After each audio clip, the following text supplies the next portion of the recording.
다 함께 우리 신앙 고백하겠습니다. 나는 전능하신 아버지 하나님 천지의 창조주를 믿습니다. 나는 그의 유일하신 아들 우리 주 예수 그리스도를 믿습니다. 그는 성령으로 잉태되어 동정녀 마리아에게서 나시고 본디오 빌라도에게 고난을 받아 십자가에 못 박혀 죽으시고 장사된 지 사흘 만에 죽은 자 가운데서 다시 살아나셨으며 하늘에 오르시어 전능하신 아버지 하나님 우편에 앉아 계시다가 거기로부터 살아있는 자와 죽은 자를 심판하러 오십니다. 나는 성령을 믿으며 거룩한 공교회와 성도의 교제와 죄를 용서받는 것과 몸의 부활과 영생을 믿습니다. 아멘. 찬송가 542장 부르시죠.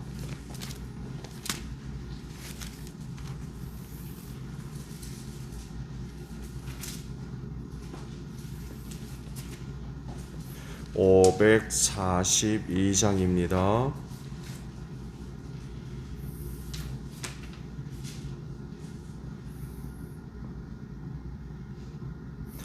구주 예수 의지함이 심히 기쁜 일일세 영생 허락받았으니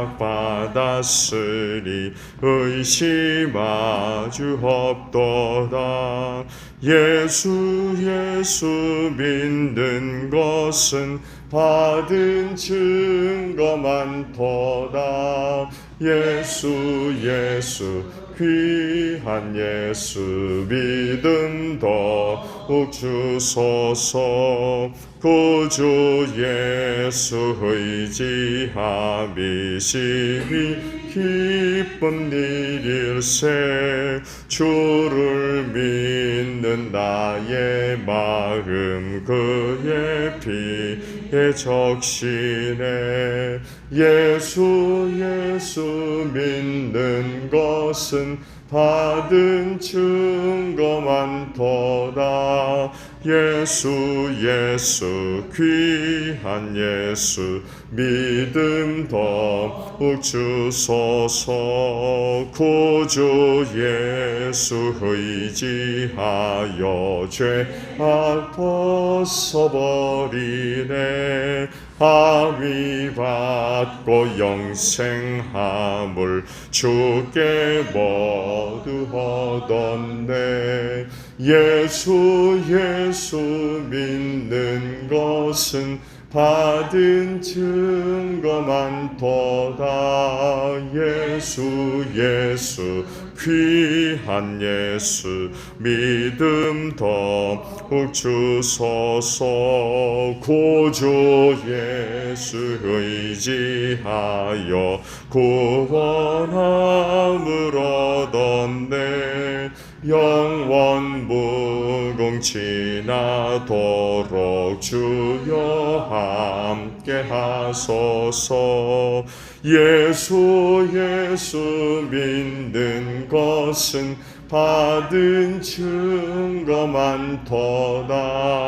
예수 귀한 예수 믿음 더욱 주소서. 아멘. 말씀을 봅니다. 마태복음 26장 69절로 마지막 절이에요. 마태복음 26장 69절로 마지막 절까지 있는 말씀을 봅니다.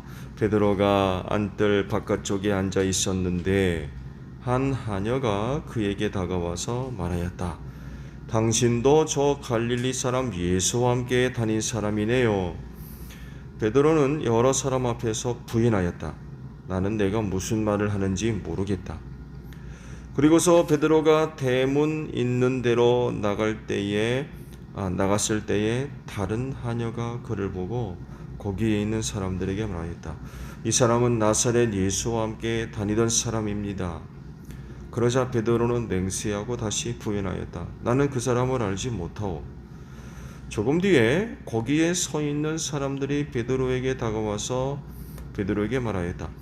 당신은 틀림없이 그들과 한패여 당신의 말씨를 보니 당신이 누군지 분명히 드러나오. 그때 베드로는 저주하며 맹세하여 말하였다. 나는 그 사람을 알지 못하오. 그러자 곧 닭이 울었다. 베드로는 닭이 울기 전에 네가 나를 3번 부인할 것이다 하신 예수의 말씀이 생각나서 바깥으로 나가서 몹시 울었다. 아멘. 자, 오늘은요 70절에 있는 말씀을 함께 나누려고 합니다. 상반절에 있는 말씀이에요. 베드로는 여러 사람 앞에서 부인하였다라는 말씀입니다. 위기와 위협을 이제 당할 때에 중심을 잃지 않고 그것을 지키고 유지하는 일이 쉽지가 않습니다. 특히 그 단순한 어떤 위협과 위기가 아닌 그 목숨과 관련된 것이라고 하면 더욱더 그런 것 같아요. 예수님을 예로 들면 신문 받으셨죠?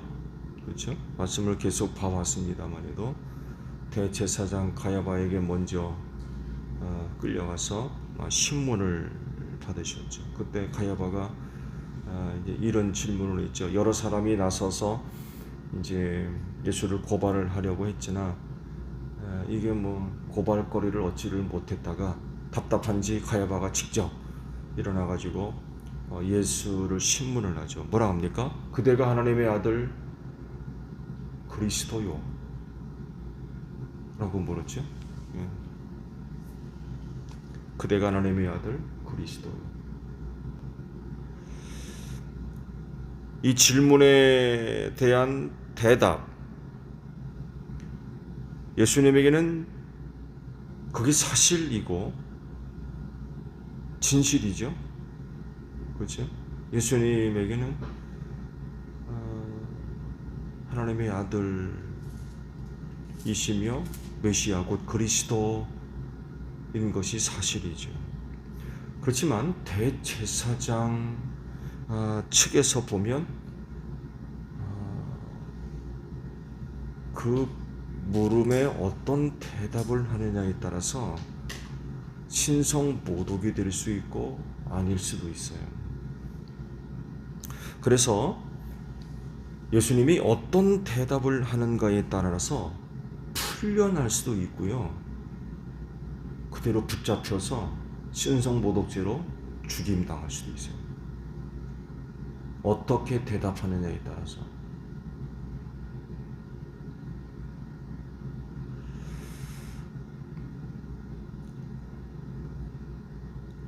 예수님이 뭐라고 대답하십니까? 당신이 말하였소 라고 대답을 했죠. 맞다. 네가 말한 대로 나 하나님의 아들 그리스도야. 그런 그 대답이죠. 그리고 그 대답의 결과는 참 심각한 거였습니다.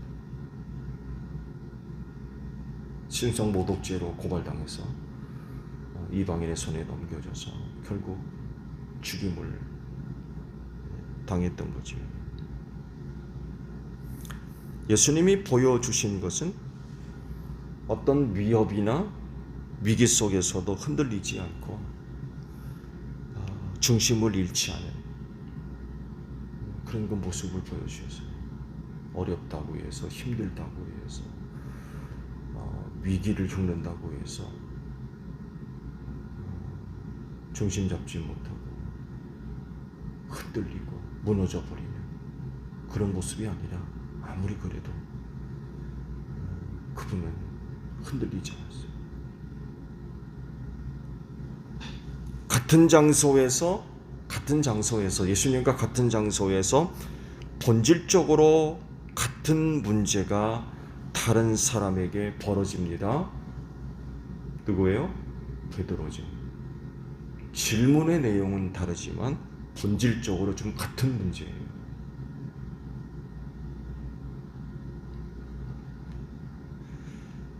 그는 예수님이 신문 받는 장소까지 들어갔어요.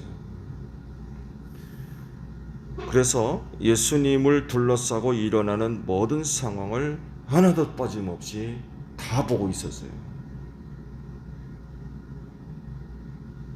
근데 갑자기 감당할 수 없는 사건이 터졌죠. 누군가가 자기를 알아본 거예요. 계집종이 이제 알아본 거죠.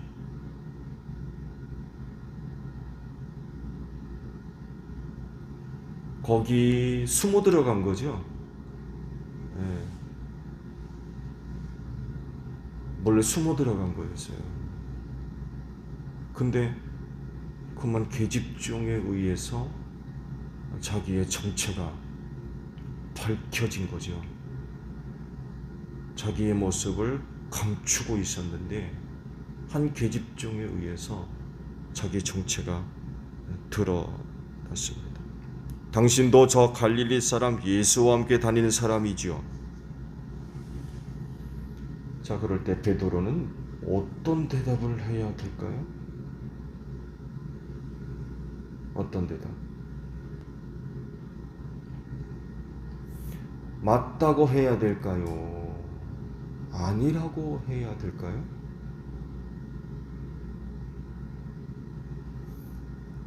당연히 맞다고 대답해야 그게 옳은 거지. 믿음에 근거한 베드로의 중심이 굳건한 사람이라고 하면 계집종의 그런 그 질문 앞에 흔들려가지고 말씀에 기록됐죠? 아니라고 하잖아요. 그러면 안 된다는 거죠.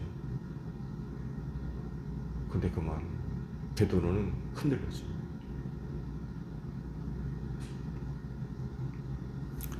그것도 3번씩이나. 그리고 마지막에는 저주하며 맹세까지 했대요. 그만큼 다급했던 거죠. 그만큼 위기를 느끼는 게 컸다는 얘기입니다. 그냥 간단한 어떤 그런 거라면 모르겠는데 그럴 정도였다면 베드로가 심각한 위협을 받았다는 얘기예요. 그렇게까지 안 하면 안 되는 그런 상황에 몰렸던 거죠.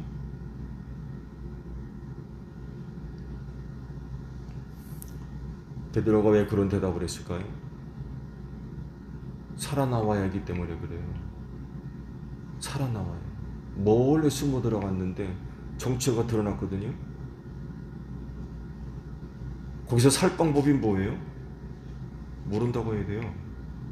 예수 모른다고. 살아나와야 되잖아요.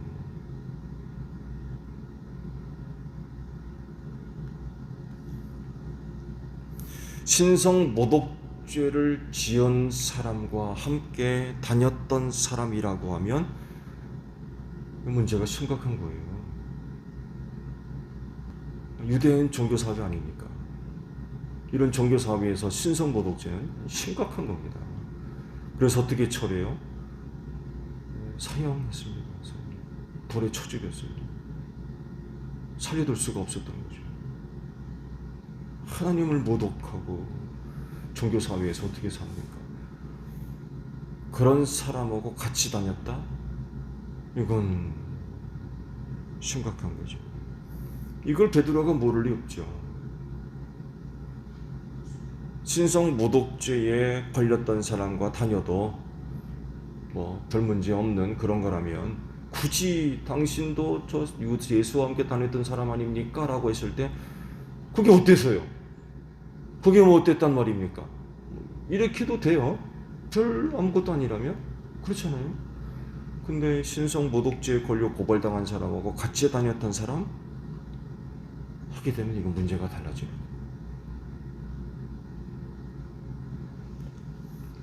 순발력을 발휘해가지고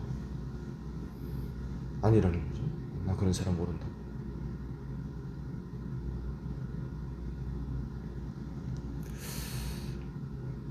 순발력보다도 아마 거의 자동적으로 튀어난 말이 아닌가 또 생각해봐요. 당신 예수와 함께 다녔던 사람이지? 아닌데요? 고민하고 내가 이렇게 대답하면 어떨까, 저렇게 하면 대답할까 라고 생각할 것도 없이 그냥 튀어나온 것 같아요. 아니라 반사적으로 튀어나온다는 것 같아요.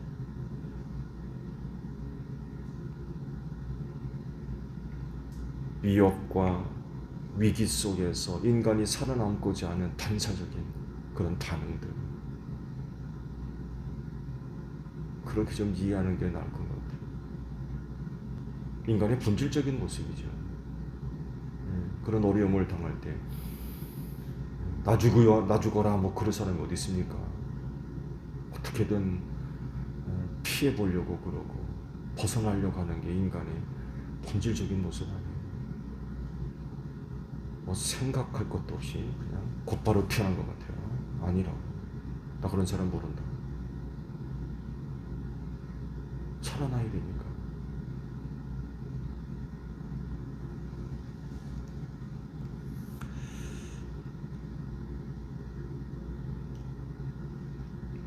그래서 위기를 모면하죠. 위기를 모면했어요. 잘된 일입니까?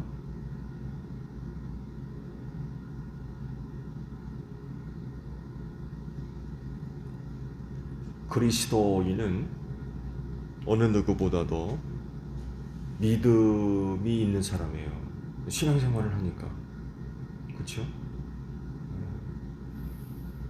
그 놀라운 것은요, 이 믿음을 갖고 있기 때문에 그런 사람들의 중심 강합니다. 쉽게 흔들리지 않아요.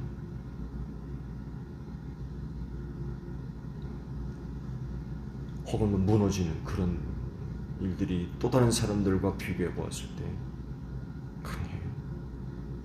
믿음을 갖고 있기 때문에 그렇습니다. 그래서 신앙생활을 하는 거 아니겠어요? 근데 모든 사람이 다 그런 건 아니죠. 베드로의 모습을 보면 모든 사람이 다 그런 건 아니에요. 베드로와 같이 위기와 위협을 당하게 되면 흔들려요. 그 중심이 흔들리는 거죠. 그래서 베드로와 같이 부인하고 믿음 버리는 거죠, 결국. 그렇죠? 자기 살기 위해서 믿음 버리는 거, 예수 포기하는 거. 예수님과 비교되는 모습이죠. 그렇죠? 같은 장소에서 같은 문제들을 지금 다루고 있는 서로 다른 사건이거든요. 근데 예수님은 지켰죠. 지켰어요. 근데 베드로는 못 지켰어요. 살려고.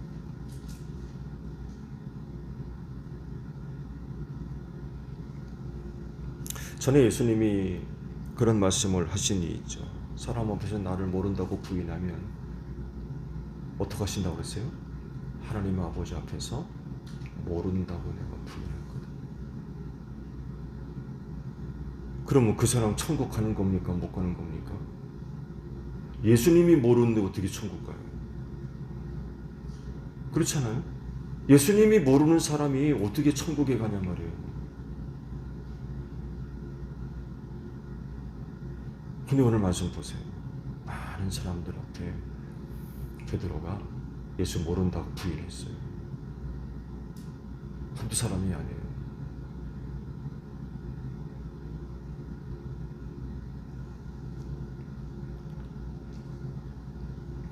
앞서 말씀을 드린 대로 우리 그리스도인은 믿음을 갖고 사는 사람입니다. 그래서 다른 어떤 사람들과 비교해 보았을 때 그 중심이 강해요. 예, 쉽게 흔들리거나 무너지는 일들이 없어요. 그렇기 때문에 유혹을 받고 위협을 받고 위기에 놓이게 되었을 때에도 흔들리지 말아야 되겠죠. 그 중심이 무너지는 그런 이 일들이 일어나면 안 되겠죠. 주님 오실 날이 다가올수록 우린 많은 시련, 환난을 겪어야 된다고 하셨어요.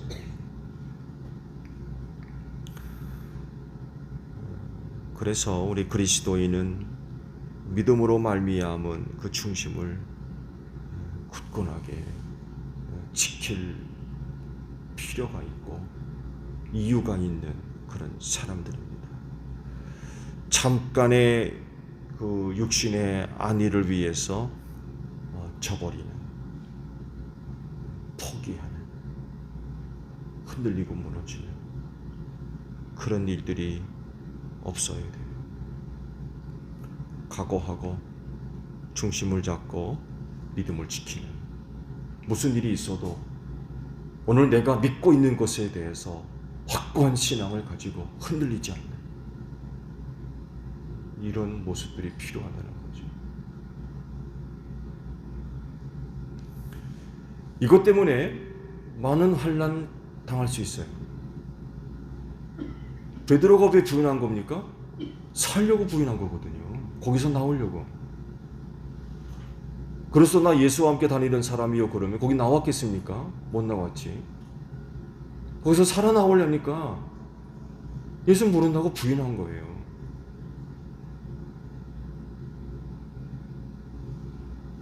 그렇지만 바라는 건 그런 그 어려운 일을 당해도 각오하고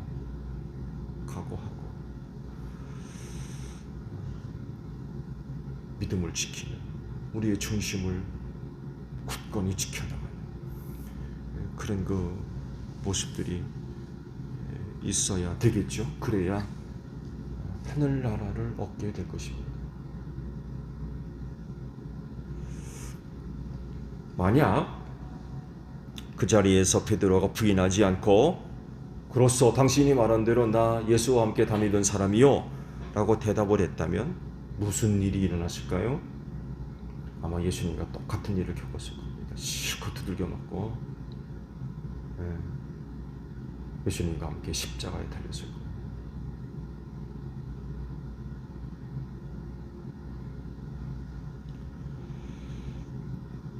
그가 그것 때문에 그렇게 죽지만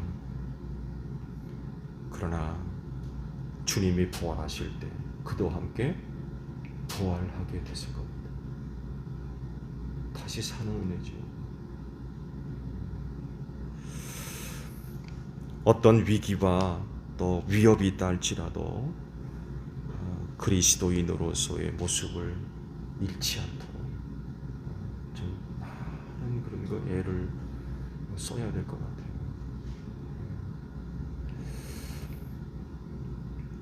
혹 오늘도 원치 않는 여러 가지 어려운 일들이 있을 수 있어요. 그 일들이 등에 감당할 수 있다면 감당할 만하겠죠. 그렇지 않을 수도 있어요. 감당할 수 없는 그 어떤 것도 있을 수 있어요. 베드로가 당한 일이 바로 그거 아닙니까? 감당할 수가 없는 거예요. 그렇잖아요. 죽는데 이거 어떻게 감당합니까? 혹 그런 일이 일어난다 할지라도 믿는 사람으로서, 예수 믿는 그리스도인으로서 흔들리지 말고 끝까지 우리의 중심을 지켜나가는 그런 그 모습들이 이 마지막 때 정말 절실하게 필요한 것 같아요. 여러분의 눈에 뭐가 보이든 귀에 무슨 뭐가 들리든 무슨 일을 경험하든 믿는 자로서의 그 소중한 모습들을 잘 지켜나가는 여러분들이 되시기를 바랍니다. 그럴 때에 그리스도 안에 약속된 은혜를 얻을 줄로 믿습니다. 주기도문 하겠습니다. 하늘에 계신 우리 아버지, 아버지의 이름을 거룩하게 하시며 아버지의 나라가 오게 하시며 아버지의 뜻이 하늘에서와 같이 땅에서도 이루어지게 하소서. 오늘 우리에게 일용할 양식을 주시고 우리가 우리에게 잘못한 사람을 용서하여 준 것 같이 우리 죄를 용서하여 주시고 우리를 시험에 빠지지 않게 하시고 악에서 구하소서. 나라와 권능과 영광이 영원히 아버지의 것입니다. 아멘. 기도하겠습니다.